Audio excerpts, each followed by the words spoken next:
Mari kita memuji Tuhan dengan pujian. Tuhan pasti sanggup. Bapak Ibu, kami undang untuk bangkit berdiri.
Disampaikan oleh Ibu Cinta.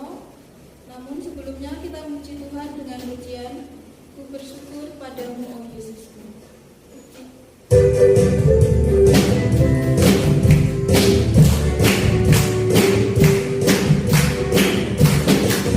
Ku bersyukur padamu, Yesusku.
syukur dan berterima kasih ya Tuhan.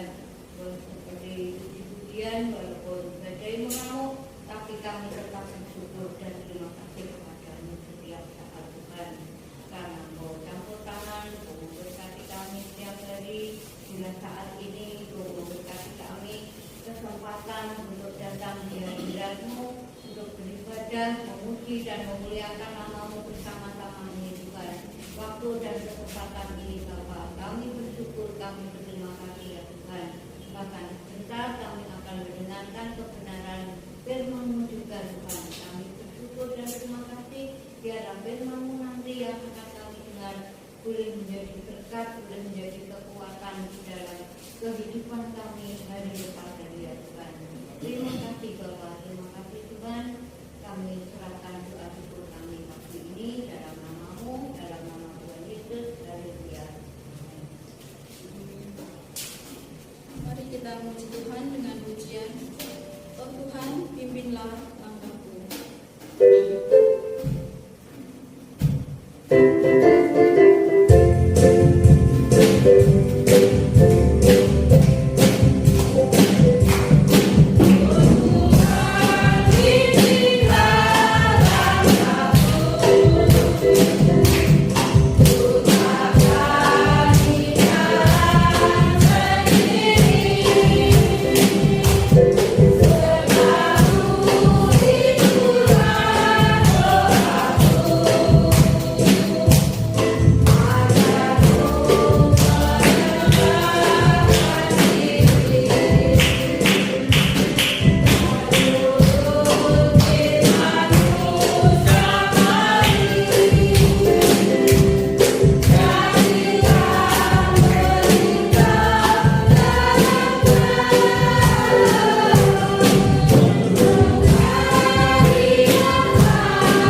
biarlah otoritas dari yang maha tinggi boleh ada dalam kehidupan hamba. Dan berikan kepada kami semua kerendahan hati dan kelemah lembutan, supaya firman Allah boleh bekerja di dalam pribadi kami masing-masing. Terpuji namamu, Allah Roh Kudus, pimpinlah kami selalu dalam kebenaran-Mu. Di dalam nama Tuhan Yesus Kristus kami berdoa dan kami sambut firman-Mu. Haleluya, amin. Puji Tuhan, silakan duduk Tuhan. Hari ini kita akan belajar firman Tuhan tentang haus dan lapar. Bapak Ibu Saudaraku, adalah suatu hal yang normal ya. Kalau orang haus dan lapar itu dorongan yang normal untuk tubuh yang sehat secara jasmani. Jadi kalau kita nggak haus, nggak lapar, itu pasti harus diwaspadai. Ya. Kalau anak-anak tiba-tiba nggak mau makan, pasti kita bertanya-tanya, ini sakit nggak? Kita mulai tawarin, ingin makan apa? Ingin makan sate, ayam goreng, apa gitu ya. Dulu saya waktu masih kecil seperti itu. Tapi kalau anak sekarang nggak perlu nunggu sakit ya. Biasa orang tua sudah tawarin, Dok mau pengen makan apa? Gitu. Makanan, minuman itu adalah kebutuhan dasar, kebutuhan yang mendasar bagi setiap orang. Karena kalau kita nggak makan, nggak minum, kita akan mati. Itu ya, tubuh jasmani seperti itu.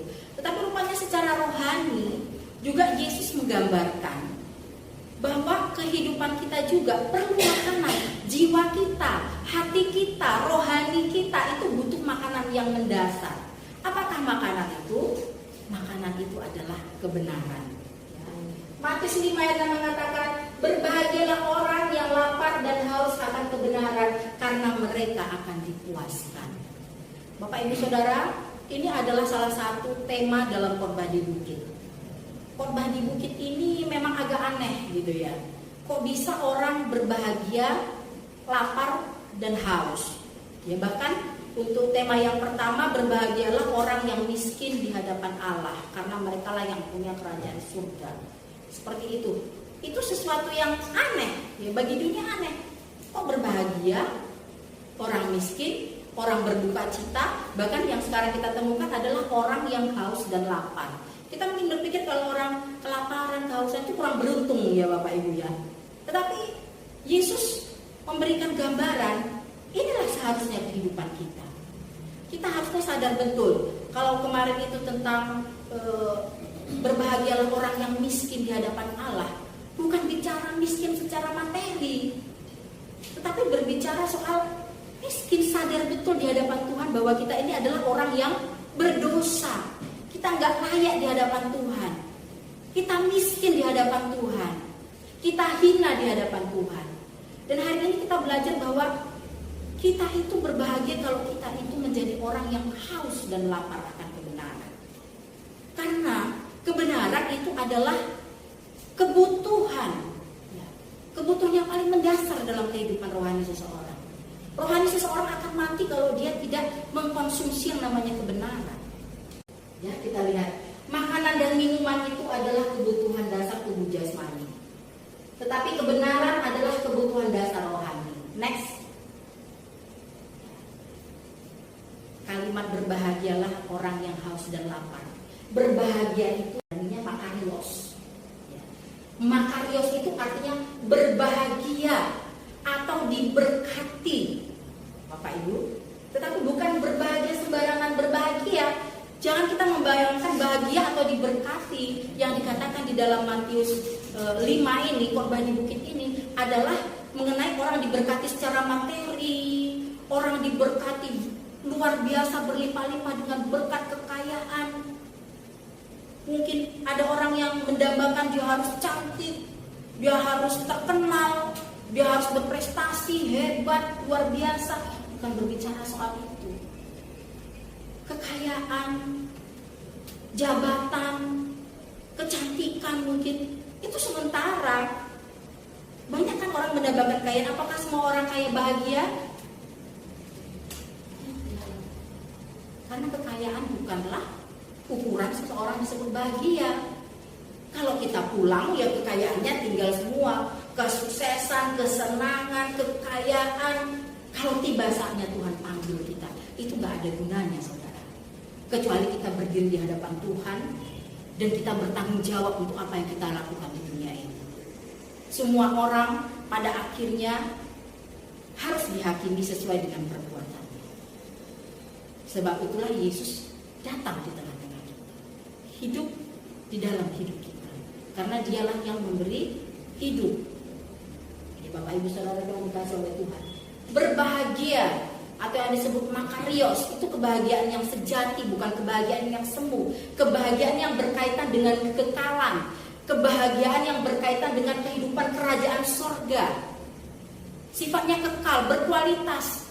Biar kita nggak punya uang, tapi kalau kita punya makarios ini, kita tetap sejahtera, betul? Biar cuma makan sambal terong, sambal tempe, sambal orek, tetapi ada damai sejahtera. Sebab apa? Sebab sebenarnya kita haus dan lapar akan Tuhan saja sebenarnya. Jadi bukan prioritas yang utama. Bapak Ibu Saudara yang dikasihi oleh Tuhan, mungkin next. Apa dan siapa kebenaran? Yohanes 17 ayat 17 mengatakan firman-Mu adalah kebenaran. Jadi apa kebenaran itu? Ya firman Tuhan itulah kebenaran.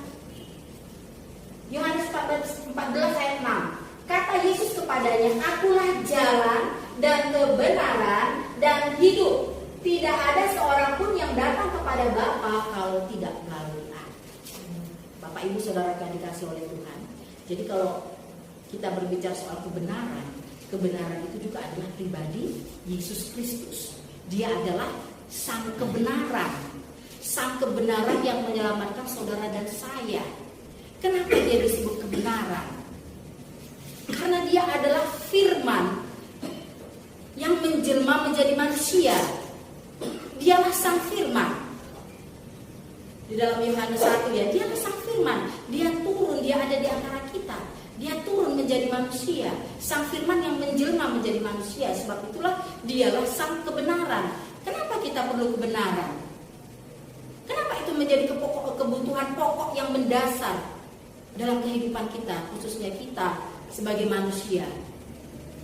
Karena semua manusia adalah orang-orang yang berdosa. Bapak Ibu Saudara yang dikasihi oleh Tuhan, sejak manusia jatuh ke dalam dosa, hanya satu kemungkinannya. Apa? Dia sedang jalan kepada maut. Upah dosa ialah maut. Semua orang berjalan kepada kebinasaan. Semua orang berjalan kepada kematian. Tujuan akhirnya itu adalah kematian kekal. Sebab itulah Yesus turun ke dunia supaya kita tidak mengalami kematian kekal, supaya kita memperoleh hidup yang kekal. Dunia ini fana, hidup di bumi ini fana, sementara. Bagaimana kayanya kita, bagaimana suksesnya pun kita, satu kali kita akan tinggalkan. Jadi kita perlu kebenaran yang menyelamatkan kita, sehingga waktu kita di bumi ini tidak sia-sia, saudara. Tapi kita harus ingat bahwa yang kita butuhkan itu adalah kebenaran. Yang kita butuhkan kita itu dibenarkan, karena kita orang berdosa. Yang kita butuhkan itu kita diselamatkan. Sebab itulah Yesus disebut sebagai kebenaran, karena dia memang kebenaran yang sejati. Itulah yang dibutuhkan. Jadi yang kita butuhkan itu sebenarnya adalah firman Tuhan. Firman Tuhan yang hidup. Yesus Kristus sang kebenaran itulah yang sebenarnya dibutuhkan oleh semua manusia. Tapi masalahnya tidak semua manusia menyadari bahwa itulah kebutuhan mereka. Karena mereka masih melihat apa yang ditawarkan dunia ini. Dunia ini menawarkan keindahannya, menawarkan kesenangan-kesenangan yang bisa kita nikmati. Sehingga manusia tetap bergumul di dalam dosa. Orang-orang Kristen juga banyak katanya percaya kepada Yesus, tapi kenyataannya apakah benar-benar mereka terima Yesus Tuhan sebagai juru selamat, hidup di dalam kebenaran? Mari next Mbak Yusi. Kebenaran dalam bahasa asli, dalam bahasa aslinya dalam Matius 5 ayat 6 ini. Kebenarannya itu dalam bahasa aslinya, bahasa Yunani ya, dikaiosune. Kita sedikit belajar, ini bahasa aslinya. Dikaiosune itu adalah perbuatan yang benar di hadapan Tuhan, atau menjadi orang benar, melakukan yang benar. Jadi dikaiosune itu berbicara bukan soal kita cuma beriman kepada Tuhan Yesus, bukan gitu, tetapi nyata dalam tindakan. Ya, Yakobus bilang iman tanpa perbuatan mati. Ya, itulah di kayu sulit. Jadi kebenaran kita itu harus dinyatakan dalam tindakan. Benar di hadapan Tuhan, melakukan apa yang ditundaki oleh Tuhan, hidup dalam penurutan kepada Allah, tunduk kepada Allah. Itulah yang disebut di kayu sulit. Next, Mbak Yusi. Sebab itulah haus dan lapar akan kebenaran berarti keinginan yang kuat, kerinduan yang dalam untuk melakukan kebenaran atau penurutan akan firman Tuhan. Jadi kita berbicara haus dan lapar itu berbicara soal keinginan yang dalam, kerinduan yang sangat dalam untuk hidup dalam kebenaran, Bapak Ibu Saudara. Hidup dalam kebenaran, hidup dalam kehendak Allah, hidup dalam penurutan, hidup dalam ketaatan kepada firman. Sebab Yesus sudah menjadikan teladan. Yesus sudah menjadi teladan bagi kita. Dia tunduk kepada Sang Bapa, tunduk kepada Bapa. Dia diutus untuk menyelamatkan manusia. Dia mati untuk saudara dan saya. Dia tidak menolak. Sekalipun pada detik-detik dia disalibkan, Yesus mengatakan apa? Bapa, sekiranya cawan ini berlalu daripadamu. Karena pada saat itu Yesus juga 100% manusia. Dia juga takut. Itu menderita sekali, Bapak Ibu Saudara. Tetapi ada penundukan kepada Allah, ada penundukan kepada Bapa. Apa yang dilakukan oleh Yesus, Bapak Ibu Saudara? Sekalipun dia mengatakan sekiranya cawan ini berlalu daripadamu, tapi dia katakan, tetapi biarlah kehendakmu yang jadi. Kadang-kala kita melawan dosa itu berat ya. Kita ingin melakukan apa yang menjadi keinginan kita. Kita ingin supaya kita nyaman seperti itu. Tetapi kenyataannya kita ingat bahwa kita harus memiliki penundukan, ketaatan kepada Tuhan. Kita harus meneladani Yesus. Saudara, ini adalah pergumulan yang berat. Sehingga kita belajar melakukan kehendak Bapa. Untuk memiliki di kayu suni, memang kita harus belajar. Proses hari lepas hari. Dan bagaimana kita belajar? Tentunya kita harus belajar kebenaran. Kebenaran adalah firman Tuhan, Bapak Ibu Saudara. Firman Tuhan inilah yang memberi kita hidup. Firman Tuhan inilah yang memungkinkan kita untuk masuk dalam kehidupan kekal. Tanpa firman-Nya, kita semua masuk dalam penghukuman. Kita tidak cukup hanya bilang aku percaya Yesus, aku orang Kristen. Tidak cukup Bapak Ibu Saudara. Tetapi kita harus hidup di dalam kebenaran itu. Kita harus menghayati kehidupan Kristus, menghayati hidup di dalam Dia. Sehingga pada satu kali nanti, jikalau saudara dan saya dihakimi, orang yang benar, orang yang dibenarkan di dalam Kristus, itu tidak ada lagi rasa takut. Betul? Kalau orang benar takut enggak? Waktu dihakimi, kita ada di jalan benar kok, kita ada di dalam Kristus. Bapak Ibu Saudaraku, saya kalau melihat banyak sekali masalah-masalah manusia kompleks, masalah-masalah manusia yang kelihatannya haus dan lapar, tapi haus dan laparnya itu gak jelas. Haus dan laparnya ini dia gak tahu. Dia haus dan lapar akan apa? Memang banyak manusia itu gak tahu dia haus dan lapar atau mungkin dia kenyang. Coba next, Mbak Yusi. Nah, menurut Mark Batterson, jika Anda tidak merasa lapar dan dahaga akan Tuhan, mungkin Anda terlalu kenyang atau penuh dengan diri Anda sendiri. Jadi kalau orang tidak lagi haus dan lapar akan kebenaran, tidak haus dan lapar akan Tuhan, berarti kebenaran itu adalah Tuhan Yesus ya. Sebab itu di sini juga saya buat Mark Batterson juga bikin istilah haus dan lapar akan Tuhan. Jadi orang yang haus dan lapar akan kebenaran yaitu firman Tuhan, tetapi juga dia haus dan lapar akan Tuhan. Tuhan hadir di hidupnya. Dia perlu Tuhan. Dia perlu menemukan Tuhan. Sebab itu dia cari Tuhan. Saudara datang ke sini tujuannya apa? Cari Pak Eko. Kalau cari Pak Eko nanti sore Pak Eko datang gak apa-apa. Cari Bu Eko atau cari Paul? Tentu saja tidak kan? Kita cari Tuhan. Tapi kita cari Tuhan, apakah kita sebenarnya itu Ke gereja pun bukan cari Tuhan, karena namanya tradisi. Seperti saya dari kecil, saya itu orang Kristen, dilahirkan Kristen. Tradisi hari Minggu harus ke gereja. Beda kalau cuma tradisi. Tapi kalau dari dalam hati ini memang aku perlu Engkau Tuhan, aku mau cari Tuhan, aku mau merasakan bersekutu bersama dengan saudara-saudara seiman ke gereja. Pasti beda saudara. Saudara-saudara datang, saudara usahakan bangun pagi, secepatnya mungkin sudah ada di gereja. Kenapa? Karena sudah ada kerinduan yang dalam di dalam hati kita, bahwa itu loh keperluanku, itu loh kebutuhanku. Sama kalau orang tidak ada makanan, ya zaman dulu tidak ada makan, kenapa orang bekerja keras? Pasti akan berusaha kan cari makan kan, cari uang untuk makan. Kenapa? Kelaparan, anak-anak perlu makan, ya kan Bapak Ibu? Demikian juga dengan saudara dan saya. Waktu ada rasa haus dan lapar akan Tuhan, kita nggak peduli. Walaupun mungkin uang di dompet itu pas-pasan, walaupun mungkin akhirnya kita nggak bisa kolekte, tapi yang penting kita haus lapar akan Tuhan. Kita perlu mendengar firman Tuhan. Bapak Ibu saudara yang dikasih oleh Tuhan, di luar sana banyak orang yang tidak lapar dan haus lagi karena mereka sudah kenyang dengan keinginan mereka sendiri. Karena mereka cari kepuasan bagi jiwa mereka. Bukan Tuhan yang menjadi sumber kepuasannya. Kepuasannya adalah bagaimana supaya hidupnya dicukupi dengan kekayaan, supaya dia bisa jadi orang yang terkenal, supaya dia jadi kelihatan di antara orang lain dia itu yang paling cantik, yang paling ganteng. Sebab itu operasi berapa juta pun dia nggak peduli. Saya bukannya ngapakan orang yang operasi ya, silakan kalau operasi demi kesehatan apa. Tapi kalau karena kita nggak bersyukur dengan apa yang Tuhan beri, ya mari kita orang percaya lebih baik kita arahkan hati kita kepada Tuhan.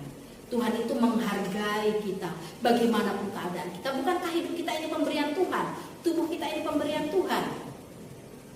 Kalau kita kurang mancung ya, tapi Tuhan mengasihi kita kok. Jangan dengarkan apa kata orang di luar sana. Jadi kita tidak akan pernah puas dengan diri sendiri. Yang membuat orang stres kadang-kadang itu karena gak puas sama dirinya sendiri.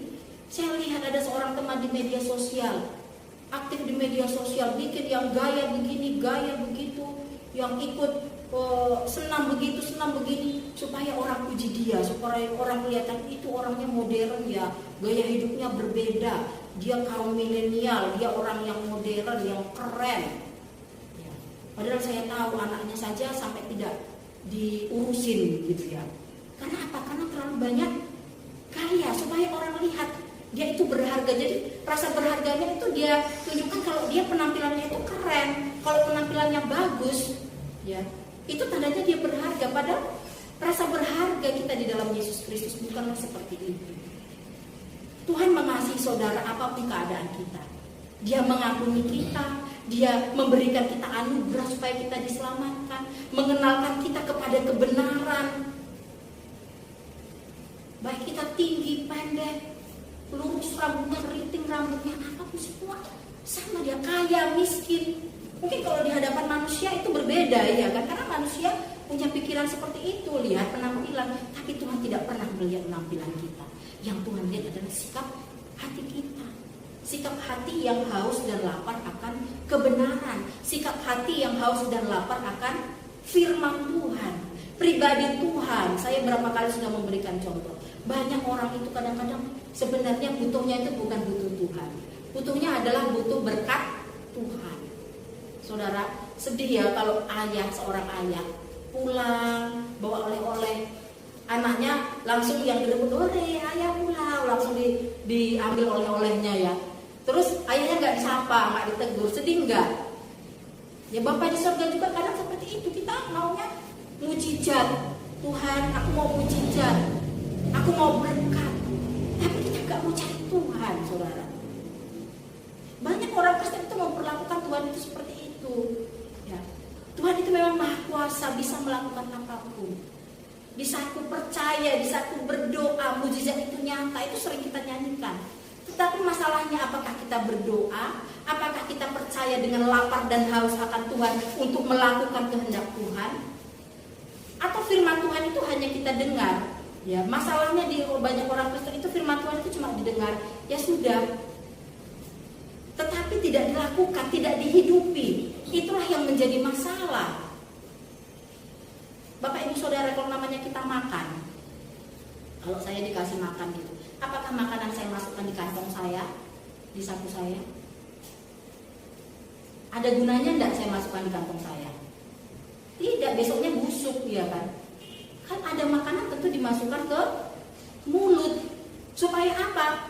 Masuk ke dalam tubuh, ya, masuk ke pencernaan, kemudian dia di situ akan ada proses, ya ada proses, terbentuklah komponen yang menjadi nutrisi, diserap oleh usus dan itu masuk ke aliran darah. Itulah yang membuat tubuh saya sehat. Itulah yang membuat saya hidup, sehat, kuat, imunnya tinggi. Dari makanan. Jadi makanan itu harus menjadi bagian di dalam, sampai menjadi bagian di dalam diri kita. Kebenaran itu juga harus menjadi bagian di dalam diri kita. Kita makan, bukan cuma kita dengarkan, tetapi kita konsumsi benar-benar. Bagaimana cara mengkonsumsinya? Renungkan firman itu. Renungkan firman-Mu siang dan malam, ya kan? Itu sebenarnya salah satu cara untuk kita memproses makanan kebenaran itu. Jadi di dalam keseharian kita bukan hanya sekedar yang kita renungkan masalah kita, yang kita renungkan kita butuhnya apa, bukan seperti itu, tetapi justru firman Tuhan itu yang menjadi renungan siang dan malam. Bahkan dulu saya ingat Pak Eko pernah menyampaikan firman Tuhan tentang bagaimana makanan itu seperti sapi itu ada mengolah dia, ya, dimakan dulu. Terus nanti dikeluarkan lagi, dikunyah lagi, ya kan, dinikmati, dirasakan. Oh iya, saya kurangnya apa ya? Firman Tuhan itu kan seperti cermin, ya. Oh ya, aku tadi kok sudah sombong ya, tadi kok ngomong begini ya tadi sama Bu Yuda, berarti saya sombong dong. Misalnya, tadi saya kok kepleset ya. Itu kan cerminan, ya kan. Kemudian kita minta ampun sama Tuhan, Tuhan aku harus berubah. Nah itu proses. Akhirnya perubahan karena firman itulah yang membuat kita hidup. Jadi orang yang menjadikan firman Tuhan itu menjadi makanan di dalam kehidupannya, itu akan nampak berubah, akan muncul namanya buah-buah rohani di dalam hidupnya. Itulah yang membuat kita itu menjadi orang yang mengasihi, orang yang lemah lembut, orang yang murah hati, orang yang sabar, orang yang bisa mengendalikan diri. Bapak Ibu Saudara yang dikasih oleh Tuhan, orang yang tidak mengenal Tuhan, orang yang tidak menjadikan firman Tuhan itu menjadi makanan yang sejati dalam hidupnya, sulit menguasai diri. Saya perhatikan, kita ini hidup di zaman internet, ya saudara. Media sosial itu sudah biasa bagi kita. Perhatikan di media sosial banyak sekali orang-orang yang tidak bisa menguasai diri. Kalau zaman dulu tidak bisa menguasai mulut, ya saudara ya. Sebab itu ada istilah mulutmu harimaumu, sekarang jarimu. Karena apa? Di handphone itu orang bisa bikin semua status, marah sama tetangganya ditulis di situ, marah sama saudaranya ditulis di situ, bahkan ada kata-kata cacian, makian, saudara. Ya, saya ingatlah kita itu berharga di mata Tuhan. Tuhan itu sangat menghargai kita. Dia ingin kita memiliki dikaiosune, ya, yang saya katakan tadi, dikaiosune, yaitu perbuatan yang baik yang berkenan kepada Allah. Hari-hari ini kita mengejar apa yang berkenan kepada Allah, bukan mengejar apa yang menjadi keinginan diri sendiri, saudara. Coba next Mbak Lucy. Blaise Pascal, dia seorang ahli fisika, mengatakan ada ruang kosong dalam hati manusia yang hanya bisa diisi oleh Tuhan. Pintar-pintarnya Blaise Pascal mengatakan, manusia itu butuh Tuhan. Ya, jadi saya bikin di sini ada gambar hati, ya saya katakan itu hati. Di tengah-tengahnya itu ada kosong, ruang hampa. Blaise Pascal bilang itu harus diisi oleh Sang Pencipta. Gak bisa diisi dengan apa? Mau digantikan dengan kekayaan, digantikan dengan jabatan kehormatan, digantikan dengan prestasi, popularitas, atau kenikmatan dunia yang lain. Enggak bisa, saudara. Karena itu yang mengisi menjadi satu hari. Itulah yang dimaksud oleh Matius 5:6, orang yang haus dan lapar akan kebenaran. Karena itulah yang kita butuhkan. Yang kita butuhkan itu adalah kebenaran.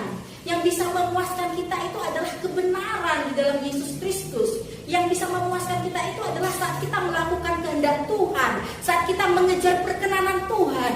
Itulah kebutuhan kita. Jangan kita alihkan dengan kebutuhan yang lain. Jangan kita berpikir bahwa kekayaan, kenikmatan dunia ini bisa memenuhi kita. Enggak, Bapak Ibu Saudara. Ingatlah, hidup di bumi ini enggak lama. Hidup di bumi ini singkat. Sebab itulah kita perlu kebenaran yang menyelamatkan. Supaya kalau kita hidup singkat di bumi ini, kita masuk dalam kekekalan. Tapi kalau kita tidak menjadikan kebenaran menjadi kebutuhan yang dasar dalam hidup kita, kita tidak akan bisa sampai kepada kehidupan kekal bersama dengan Kristus. Tetapi kita adalah orang-orang yang gagal. Orang gagal itu bukan soal gagal di bumi ini. Bolehlah kita miskin di bumi, seandainya seperti itu ya. Tapi saya melihat bahwa orang percaya, orang yang haus dan lapar akan Tuhan, Tuhan itu kasih hikmat kok. Kalau dia bekerja, dia diberkati. Saya nggak berkhotbah soal berkat dan mujizat ya. Tapi saya percaya bahwa saat kita memiliki rasa haus dan lapar akan Tuhan, kita juga akan bisa melihat mujizat-mujizat Tuhan. Tuhan akan melawat kita. Tuhan akan berkarya. Campur tangan dalam permasalahan persoalan kita, dia beri hikmat kepada kita. Bahkan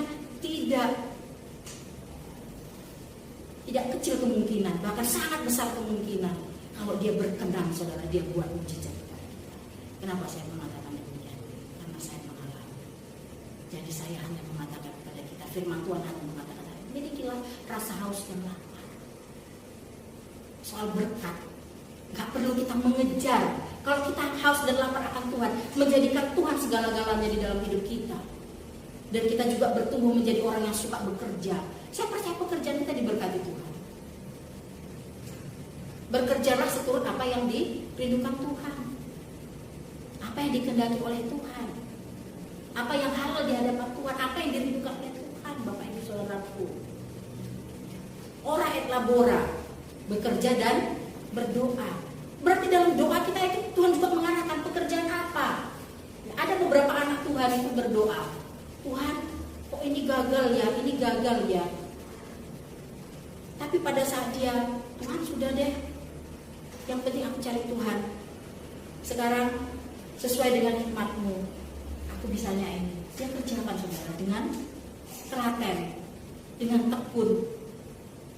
Tetapi karena dia selalu cari Tuhan, dia selalu mengutamakan Tuhan, dalam kesaksiannya dia diberkati. Maka berkat-berkatnya itu bukan dipakai untuk dirinya sendiri. Kalau hati kita terarah kepada Tuhan, saya percaya kita akan mengarahkan berkat kita untuk pekerjaan Tuhan, untuk orang-orang yang membutuhkan. Luar biasa enggak? Luar biasa, saudara ya. Itulah orang-orang yang memiliki kebenaran Tuhan di dalam dirinya. Dia tidak akan menjadi orang yang egois. Dan semua orang itu sesuai dengan takarannya. Banyak orang, Tuhan, aku sudah cari Tuhan, kenapa aku gak diberkati? Cari Tuhan motivasinya apa? Kalau gitu, motivasinya diberkati, saudara. Diberkati jangan jadikan motivasi. Ingat, Tuhan itu kebutuhan kita, amin. Tuhanlah kebutuhan kita. Kalau soal berkat ya, kalau saya dalam pelayanan ini, Tuhan itu kebutuhan. Immanuel, saya katakan selalu, Immanuel itu Tuhan beserta. Kehadiran Tuhan itu segala-galanya. Saya makan sama Pak Eko, Pak makan apa nggak apa-apa, yang penting Tuhan ada di tengah-tengah keluarga kami. Tuhan ada di dalam hidupku. Kehadiran Tuhan, haus dan lapar akan Tuhan, itu harus selalu kita miliki. Setelah kita dipuaskan, ya, orang yang haus dan lapar akan kebenaran dipuaskan. Setelah kita dipuaskan, bukan soal kenyang aja, Bapak Ibu ya. Orang kalau lapar, terus apa aja sih, penting kenyang, ya kan? Karena saking lapar. Tapi ini bicara dipuaskan, bukan hanya soal kenyang. Lebih dari kenyang, kita tuh puas gitu loh. Bapak Ibu Saudara, Pasti kalau kita punya rasa yang bagus ya, taste yang bagus, Bapak Ibu Saudara bisa membedakan mana makanan enak, mana makanan enggak ya kan. Kadang-kadang kita saking laparnya, wes makanan apa yang penting kenyang gitu ya. Tetapi kalau kita punya rasa yang bagus, kita udah makan, kita bukan cuma kenyang, wah enak, puas, nggak eman. Kita bayar segitu karena makanannya enak dan bikin puas ya kan.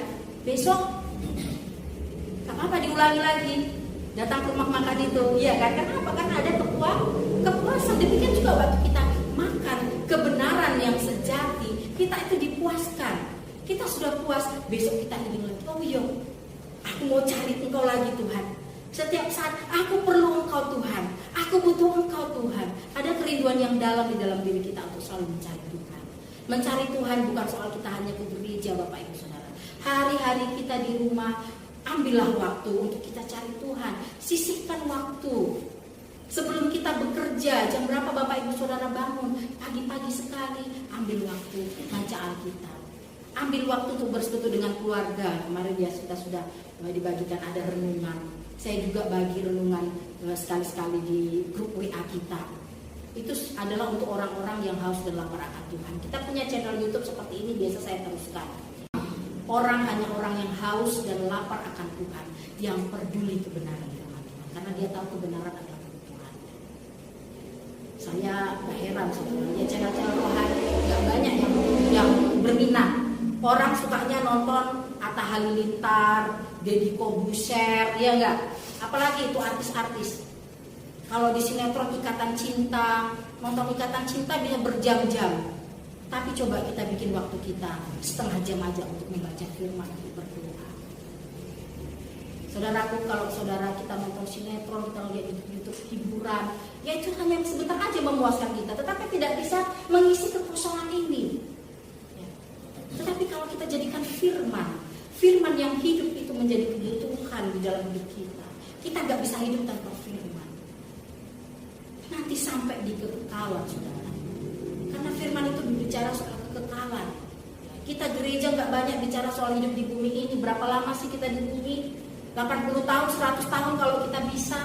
Kalau sudah 100 tahun itu sudah pasti sangat menderita sekali. Banyak orang tua kalau sudah usianya sampai mendekati 90-an gitu, doanya hanya satu. Apa doanya? Supaya cepat dipanggil Tuhan. Karena apa? Karena di dunia ini juga sebenarnya gak nyaman, Bapak Ibu Saudara. Siapa yang nyangka kemarin Vanessa Angel masih muda, berbakat, berprestasi, yang gak jauh-jauh ya di Kertosono sini ya, Nganjuk Jombang. Kalau sudah waktunya suami istri anaknya dalam sehari yatim piatu, ya menyedihkan Bapak Ibu Saudara. Tetapi siapa yang tahu usia kita? Usia kita di tangan Tuhan. Kapan waktu kita di bumi ini di tangan Tuhan? Siapapun harus bersiap-siap untuk kalau kita harus pulang. Sebab itulah kita perlu kebenaran yang memerdekakan kita, kebenaran yang menyelamatkan kita. Sehingga waktu kita pulang, kita nggak perlu takut karena kita sudah hidup dalam kebenaran. Ini loh. Sebab itu gereja itu selalu memfasilitasi orang-orang percaya itu untuk mengerti kebenaran, Bapak Ibu Saudara. Ya. Jadi bukan berbicara soal gimana supaya kita bisa hidup mewah di bumi ini, tidak. Tapi orang yang harus lapar akan kebenaran. Saya percaya berkat-berkat yang berkualitas itu ataupun berkat-berkat yang setara dengan berkat jasmani itu juga akan menjadi bagian kita. Tapi yang terpenting, mari latihlah diri kita untuk mencari Tuhan. Latihlah diri kita untuk haus dan lapar akan Tuhan. Latihlah diri kita. Rasakan bahwa Engkau lah kebutuhan. Kadang memang kita harus berkhianat kepada daging ini. Kadang-kadang pagi-pagi badan saya sakit semua, tapi saya ingat bahwa kebenaran itu adalah kebutuhan. Mau tidak mau sambil pusing-pusing berdoa, Bapak Ibu Saudara. Kenapa? Karena itu kebutuhan. Kita tidak tahu, sekali lagi saya ingat, kita tidak tahu kapan saatnya kita pulang. Tapi yang pasti kebenaran itu akan memberikan kehidupan yang kekal bagi kita. Puji nama Tuhan, Tuhan Yesus memberkati kita semua.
pimpin kami supaya kami Tuhan memahami kebenaran-Mu, kami boleh sehingga kami boleh menikmati berkat yang sejati bagi kehidupan kami yang kekal. Itu yang utama.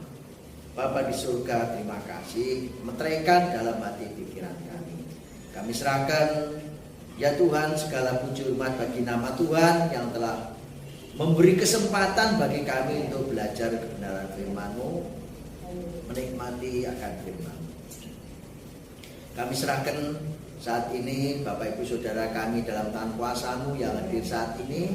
Tuhan jamah, Tuhan pakai bagi kemuliaan-Mu, menjadi alat-Mu. Hati pikiran pimpin dengan Roh-Mu sehingga di saat mendoakan orang kuasanya Kau nyatakan, di saat mengampuni orang kuasanya pengampunan Tuhan nyatakan. Tuhan urapi Bapak Ibu Saudara kami ya Tuhan bagi kemuliaan. Kami serahkan ya Tuhan kekuatan kesehatan, rumah tangga, pekerjaan, bahkan pergumulan, tantangan yang sekolah, masa depan cita-cita Tuhan Yesus yang memberkati.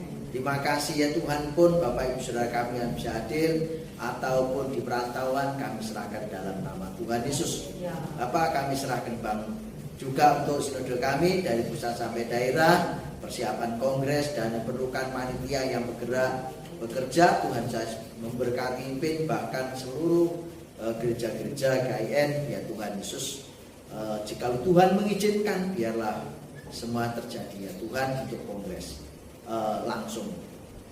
Kami serahkan juga bangsa negara kami dalam kuasa-Mu, Presiden Wakil para Menteri dan jajarannya sampai tingkat bawah, TNI Polri, Satgas yang mengawal bangsa negara ini dalam situasi ini. Tuhan berikan nikmat marifat bangsa dan negara kami yang sedikit demi sedikit maju dengan pasti ya Tuhan. Biarlah kami boleh ikut bersyukur ya Tuhan. Terlebih kami bersyukur ya Tuhan Yesus, PON di Papua yang luar biasa yang Tuhan nyatakan kasih-Mu melalui pemerintah negara kami sehingga ada di Papua gedung olahraga yang sangat megah ya Tuhan, luar biasa. Semuanya adalah karya penyertaan Tuhan bagi bangsa negara kami. Dan di sana juga Pesparawi kemarin ya Tuhan berjalan dalam pimpinan dan urapan-Mu. Semua Kau nyatakan ya Tuhan. Pakai bangsa negara kami, pemerintah kami ya Tuhan, presiden kami ya Tuhan untuk menjadi hormat dan kemuliaan nama Tuhan. Terima kasih Bapak, terima kasih.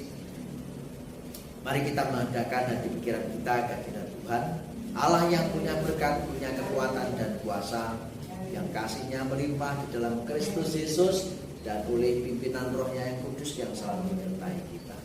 Biarlah aneh, damai, sejahtera, kekuatan dan kuasa-Nya, kasih-Nya, berkat-Nya, penyertaan-Nya dan Roh-Nya yang kudus memimpin Bapak Ibu Saudara sekalian. Pulanglah jadilah garam dan terang. Di dalam nama Allah Bapa, Putra dan Roh Kudus, Tuhan Yesus memberkati. Amin.